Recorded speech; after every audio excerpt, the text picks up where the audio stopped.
Mari bergerak bersama guru penggerak, menebar manfaat bagi pendidikan merdeka. Lekas bergerak dalam pendidikan penggerak, ciptakan generasi unggul penopang bangsa. Mari bergerak, lekas bergerak, dan selalu menggerakkan. Mari bergerak, lekas bergerak, dan selalu menggerakkan. Mari bergerak. Oke, baik. Selamat pagi. Perkenalkan, nama saya Nurfuta Kasuko Kebaya Sitomobore. Saya merupakan calon guru penggerak angkatan 11 dari Kabupaten Alit. Pada hari ini saya akan melakukan kegiatan observasi kelas atau supervisi berbasis coaching, dan pada saat ini saya akan melakukan tahapan pra-observasi bersama Ibu Nur Fitri Maleng. Beliau merupakan seorang guru matematika di sekolah kami di UPTD SMP Negeri Bandung. Selamat pagi Bu Fitri. Selamat pagi Bu. Ya, baik. Saya akan melakukan supervisi akademik berbasis coaching. Ya, namanya memang supervisi, tapi saya harap Ibu tidak merasa tegang di saat ini. Jadi sebelum kita melakukan supervisi, di sini tahapan yang pertama yang harus kita lakukan itu ada tahapan pra-observasi kelas. Sebelum saya mengobservasi Ibu punya kegiatan pembelajaran di kelas, ada beberapa hal yang akan saya tanyakan, boleh? Boleh Ibu? Oke. Kalau begitu saya akan bertanya sedikit saja Ibu tentang kegiatan pembelajaran yang akan Ibu lakukan. Oke, baik. Kalau boleh saya tahu Ibu, tujuan pembelajaran yang akan Ibu bawakan nanti pada saat kegiatan observasi di kelas itu apa? Tujuan pembelajaran yang akan dicapai nanti oleh peserta didik yaitu peserta didik mampu memahami konsep teorema Pythagoras untuk satu pertemuan. Oh, oke. Itu saja Ibu, tidak ada? Ya, untuk satu pertemuan tujuan pembelajarannya itu saja Bu. Kira-kira model pembelajaran yang akan Ibu bawakan nanti dalam tujuan pembelajaran ini, Ibu menggunakan model pembelajaran apa? Saya menggunakan pembelajaran berbasis masalah. Jadi nanti peserta didik diberi masalah kontekstual, kemudian diarahkan dalam pembelajaran nanti. Kira-kira dari proses pembelajaran ini, area pengembangan yang hendak Ibu capai ini apa saja? Kalau boleh saya tahu. Khusus untuk pertemuan yang akan dilakukan ini, area pembelajaran yang ingin dikembangkan itu lebih kepada keterampilan peserta didik dalam memecahkan masalah, karena kembali lagi pada model pembelajaran yang digunakan yaitu pembelajaran yang berbasis masalah. Oke, baik. Apakah ada media pembelajaran atau metode yang digunakan dalam proses pembelajarannya nanti? Dan medianya saya menggunakan LKPD. Terus metode yang Ibu gunakan dalam pembelajaran itu apa? Metode yang saya gunakan yaitu pembelajarannya metodenya metode diskusi. Jadi mereka diberikan masalah kontekstual, kemudian dibagikan ke dalam kelompok, lalu mereka berdiskusi dan melakukan presentasi. Baik. Strategi yang dipersiapkan oleh Ibu dalam pembelajaran ini, strateginya seperti apa? Saya menggunakan strategi pembelajaran berdiferensiasi. Dalam hal ini saya menggunakan diferensiasi proses. Jadi peserta didik itu sudah saya bagi dipetakan berdasarkan gaya belajar mereka. Untuk gaya belajar mereka sendiri itu sudah dilakukan observasi di awal pertemuan. Jadi saya sudah tahu peserta didik mana yang auditori, visual, dan kinestetik. Jadi nanti mereka dibagi berdasarkan gaya belajar mereka itu. Apakah pembelajaran yang nanti akan Ibu lakukan ini dia terintegrasi dengan pembelajaran sosial emosional? Iya, terintegrasi. Jadi dalam pembelajaran, dari proses pembelajaran itu dari kegiatan pendahuluan, inti sampai penutup itu masing-masing ada berkesinambungan dengan sosial emosional. Baik. Karena pembelajaran yang Ibu gunakan ini adalah pembelajaran diferensiasi proses yang terintegrasi dengan pembelajaran sosial emosional, teknik penilaiannya seperti apa Ibu? Teknik penilaian itu saya gunakan ada dua jenis. Yang pertama, tentunya saya melakukan tes secara tertulis, itu untuk penilaian secara individu. Kemudian ada juga saya menilai selama proses pembelajaran, formatifnya. Berarti penilaian sikap mereka selama proses pembelajaran, apakah mereka aktif dalam berdiskusi, seperti itu. informatif. Oke, baik. Dari penjelasan yang Ibu berikan ini, saya sudah tidak sabar ingin melihat bagaimana Ibu melakukan pembelajaran yang berdiferensiasi, yang terintegrasi dengan pembelajaran sosial emosional. Kira-kira kapan Ibu akan melaksanakan pembelajaran tersebut supaya saya juga bisa? Pembelajaran tersebut akan dilaksanakan di hari Rabu Rabu. jam ke-2 ke-3 Oke, baik Ibu. kelas 8. Baik, kelas ke-8. Oke. Kalau begitu itu saja. Terima kasih banyak Ibu. Sukses untuk kegiatan pembelajarannya. Kita bertemu di kelas ke-8 untuk saya observasi. Terima kasih. Bersama guru penggerak menebar manfaat bagi pendidikan merdeka. Lekas bergerak dalam pendidikan penggerak.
Mari bergerak bersama guru penggerak, menebar manfaat bagi pendidikan merdeka. Lekas bergerak dalam pendidikan penggerak, ciptakan generasi unggul penopang bangsa. Mari bergerak, lekas bergerak, dan selalu menggerakkan.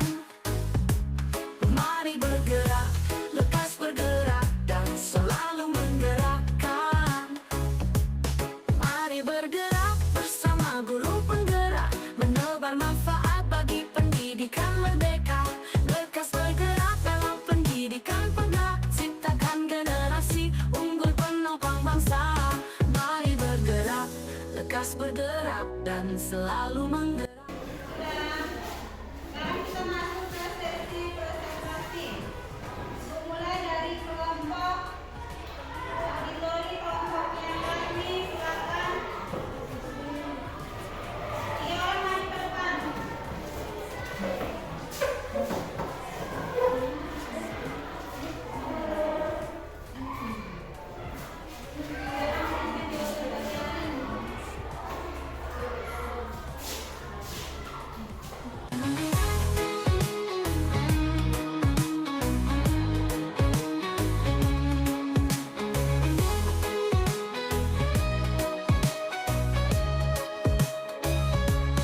Mari bergerak bersama guru penggerak, menebar manfaat bagi pendidikan merdeka. Lekas bergerak dalam pendidikan penggerak, ciptakan generasi unggul penopang bangsa. Mari bergerak, lekas bergerak, dan selalu menggerakkan. Mari bergerak, lekas bergerak, dan selalu menggerakkan. Mari bergerak bersama guru penggerak, menebar manfaat bagi pendidikan merdeka. Lekas bergerak dalam pendidikan penggerak, ciptakan generasi unggul penopang bangsa. Mari bergerak, lekas bergerak, dan selalu menggerakkan. Mari bergerak, lekas bergerak, dan selalu menggerakkan. Mari bergerak bersama guru penggerak, menebar manfaat bagi pendidikan merdeka. Lekas bergerak dalam pendidikan penggerak, ciptakan generasi unggul penopang bangsa. Mari bergerak, lekas bergerak, dan selalu menggerakkan. Mari bergerak bersama guru penggerak, menebar manfaat bagi pendidikan merdeka. Lekas bergerak dalam pendidikan penggerak, ciptakan generasi unggul penopang bangsa. Mari bergerak, lekas bergerak, dan selalu menggerakkan. Mari bergerak, lekas bergerak, dan selalu menggerakkan.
bergerak bersama guru penggerak menebar manfaat. Baik, selamat siang Ibu Fitri. Selamat siang Ibu. Kita sudah melakukan observasi ya di kelas beberapa hari yang lalu.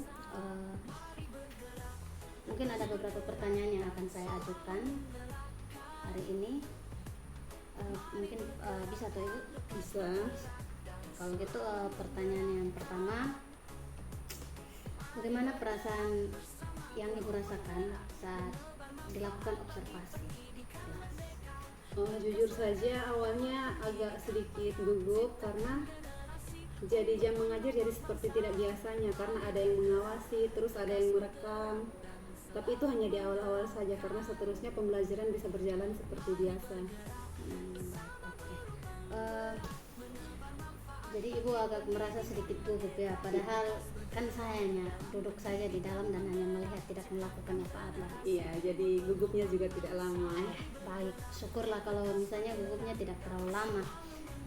Kemudian pertanyaan yang kedua, Ibu mungkin mungkin memang saya waktu itu sudah melakukan observasi, saya sudah bersama Ibu di dalam kelas. Mungkin Ibu bisa menceritakan sedikit kegiatan pembelajaran yang Ibu lakukan saat saya melakukan observasi.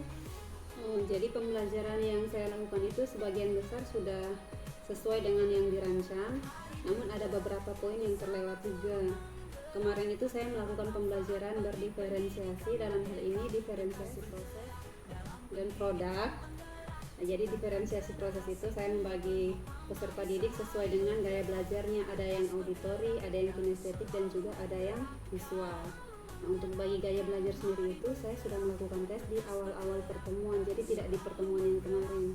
Saya sudah tahu peserta didik dengan gaya belajarnya. Jadi kemarin itu peserta didik dikelompokkan sesuai dengan gaya belajar mereka. Lalu setelah berdiskusi mereka mempresentasikan hasilnya itu juga sesuai dengan gaya belajar mereka. Jadi waktu presentasi ada yang menuliskan jawabannya di papan lalu menjelaskan, ada juga yang dengan menggunakan gambar, dan juga ada kelompok yang menggunakan bantuan alat peraga sederhana. Alat peraganya seperti apa? Alat peraganya itu sederhana sekali, yaitu dari karton yang dibuat dalam bentuk segitiga siku-siku. Memang waktu kegiatan observasi itu saya melihat bahwa pembelajaran yang Ibu lakukan itu memang sudah berdasarkan pembelajaran berdiferensiasi, ada diferensiasi prosesnya dan juga ada diferensiasi produknya. Selain itu juga pembelajaran yang Ibu lakukan itu memang sudah ada pembelajaran sosial emosionalnya, jadi sudah ada terintegrasi dengan PSE juga. Jadi saya akan menyampaikan beberapa hasil observasi saya kemarin saat melakukan observasi di pembelajaran Ibu. Jadi kemarin aspek dan strategi pengembangan yang ingin Ibu lakukan itu adalah yang pertama, peserta didik dapat mencapai tujuan pembelajaran. Dalam hal ini tujuan pembelajarannya adalah memahami konsep teorema Pythagoras. Nah, dari proses pembelajaran yang saya lihat itu memang sebagian besar siswa sudah mengerti proses konsep teorema Pythagoras tersebut dari proses pembelajaran yang Ibu lakukan.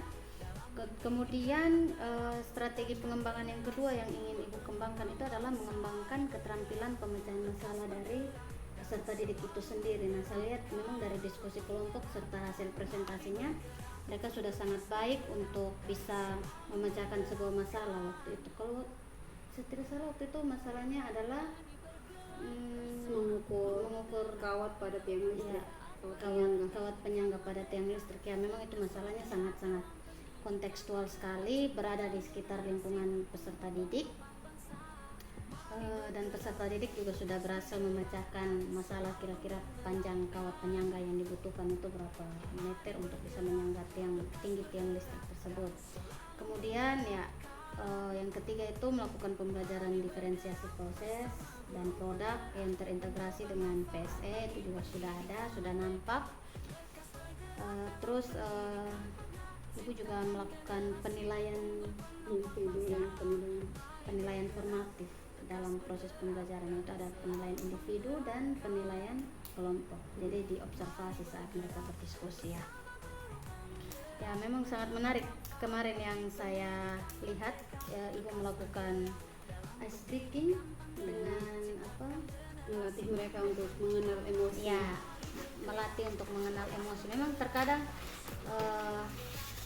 siswa-siswa sekarang memang harus dilatih emosinya sejak dini supaya mereka bisa mengenal kapan saya harus melakukan hal seperti ini, kapan saya harus memperlihatkan ekspresi-ekspresi tersebut. Karena terkadang ada orang yang tidak sadar bahwa ekspresinya terlihat sedang marah, tapi ternyata juga bukan, itu juga merupakan salah satu ekspresi, dan mereka harus lebih baik dalam mengenal ekspresi. Pertanyaan yang ketiga, Bu, kira-kira tantangan apa yang dirasakan oleh ibu saat melakukan pembelajaran? Jujur saja tantangan yang saya hadapi yaitu menurut saya manajemen waktu yang saya lakukan itu kurang maksimal. Manajemen waktu. Jadi kemarin pada pembelajaran kemarin itu waktu untuk bagian diskusi itu tidak sesuai dengan yang direncanakan. Jadi direncanakan waktu kegiatan inti itu sekitar 50 menit dengan diskusinya 30 menit. Namun proses diskusinya itu berjalan lebih lama dari waktu yang sudah direncanakan. Itu kira-kira alasannya kenapa untuk itu? Alasannya kalau itu karena menurut saya kurang persiapan bahan bacaan untuk peserta didik. Jadi mereka waktu di bagian awal pada kegiatan pendahuluan itu sudah dijelaskan materinya, namun mereka karena tidak ada pegangan, jadi ketika diskusi mereka masih banyak bertanya, banyak yang belum mereka pahami. Jadi ketika mereka bertanya, mau tidak mau saya harus menjelaskan ulang kepada mereka. Hal itu yang membuat waktu diskusi menjadi molor. Kira-kira selain selain karena tidak adanya buku belajar ya, sumber belajar tersebut, kira-kira masih ada pengaruh lain atau? Ada juga, itu saya kan bagi peserta didik itu sesuai gaya belajar mereka. Nah kemarin itu masih kurang satu media, yaitu video pembelajaran untuk peserta didik yang visual. Jadi menurut saya itu yang membuat mereka jadi kurang termotivasi. Memang karena anak-anak visual itu kan butuh sesuatu untuk dilihat, butuh sesuatu yang mereka bisa contohkan, mereka bisa ini. Jadi memang untuk anak-anak visual itu penggunaan media belajar seperti video atau tidak buku pegangan itu pun bisa dijadikan sumber belajar mereka. Kira-kira kenapa jadi ibu tidak menggunakan video atau menggunakan buku? Sebenarnya sudah dipersiapkan, namun karena satu dan lain hal laptop saya sedikit bermasalah, jadi filenya itu tidak sempat untuk dibuat ulang. Ya memang. Jadi itu yang salah satu penyebab, Salah satu teknis hambatan. berarti itu Iya. hal-hal teknis. Iya memang. Terkadang apa yang sudah kita persiapkan, namun saat hari H apa saja bisa terjadi. Jadi itu memang harus dilakukan antisipasi. Kira-kira masih ada tantangan lain yang ibu rasakan saat observasi? Tantangannya yaitu siswa, kebanyakan sebagian besar siswa itu sudah aktif dalam proses pembelajaran, namun masih tetap terlihat ada beberapa siswa yang masih sangat pasif.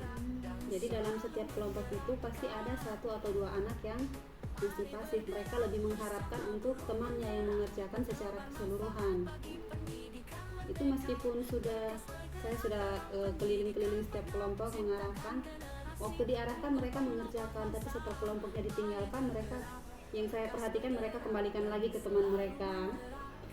Jadi mereka seperti kurang termotivasi.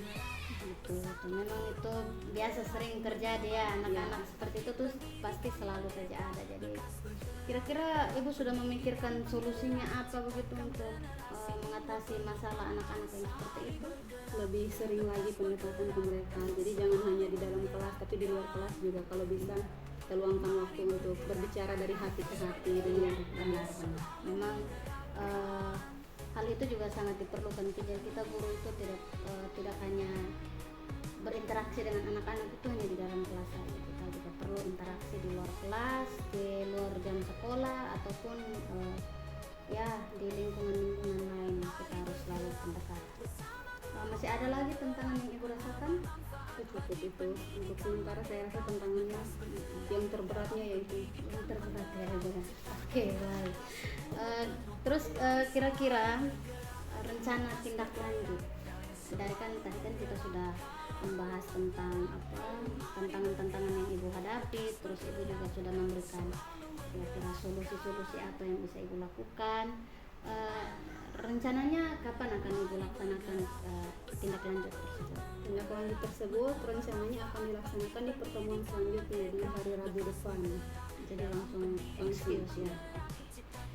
Saya juga berharap hasil yang terbaik yang ibu dapatkan nanti untuk rencana tindak lanjutnya. Semoga apa yang kita bicarakan hari ini nanti bisa bermanfaat untuk di pertemuan selanjutnya. Oke, terima kasih. Mungkin dari saya itu saja ibu. Terima kasih sudah melakukan kegiatan supervisi berbasis coaching bersama saya. Terima kasih sudah meluangkan waktunya dan kita sudah melakukan kegiatan praobservasi. Terus saya juga sudah mengobservasi ibu di kelas dan juga kita sudah berbincang-bincang setelah observasi atau pasca observasi. Mungkin dari saya itu saja ibu. Mungkin ada kata-kata atau sesuatu yang ingin ibu sampaikan? Semangat ibu, semoga sukses. Oke baik, terima kasih. Terima kasih ibu. Oke ya, selamat siang.